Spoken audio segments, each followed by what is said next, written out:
Hello दोस्तों, कैसे हैं आप लोग। Good afternoon. देखिए हम लोग मुंडेश्वरी धाम आए हैं, सब इधर फैमिली मेरा आया है। देखिए साली सरहद साला सब लोग आया हुआ है। आप लोग अच्छा से दुआ की बकीजिए, मुंडेश्वरी माई आप लोग को अच्छा रखें। और हम लोग आए देखिए इधर लोग बना रहे हैं। ये है नया खुला इको पार्क। इको पार्क है ये, मुंडेश्वरी धाम इको पार्क खुला है नया। आप लोग देख सकते हैं, आपको फ्रंट कैमरा से दिखा सकते हैं लेकिन नहीं होगा अभी, तो आप लोग देख सकते हैं। देखिए देखिए मुंडेश्वरी इको पार्क है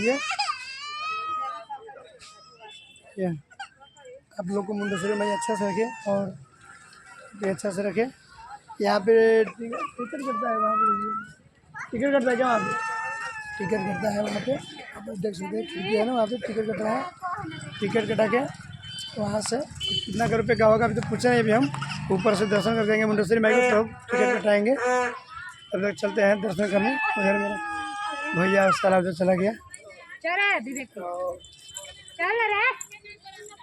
उम्मीद करते हैं कि आप लोग को मुंडेश्वरी माई सबको अच्छे रखेंगे, जितने मेरे फ्रेंड हैं यूट्यूब पे देखने वाले आप लोग को। और देखिए इधर मेरी बीवी है, मेरा बच्चा छोटा वाला, तो काला कलर का है।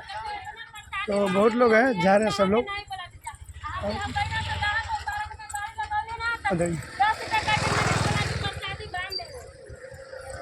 देख सकते हैं इस तरह से है इधर घूमने लायक। ड्राइवर साहब है पप्पू भैया, यही लेके आए हम लोग को। आप लोग देख सकते हैं। देखिए ये रिक्शा इन्हीं का इधर लगा हुआ है, इधर लगा हुआ है। देखिए ये रेड वाला इन्हीं का रिक्शा है। इधर देखिए ये होटल भी है, माँ मुंडेश्वरी होटल इधर। आप लोग ब्लॉग में बने रहिए, आप लोग को हम अच्छा से दर्शन कराएंगे माँ मुंडेश्वरी जी का। तो प्रेम से बोलो मुंडेश्वरी माई की जय। बोलो बाबू मुंडेश्वरी माई की जगह लगा दो जय।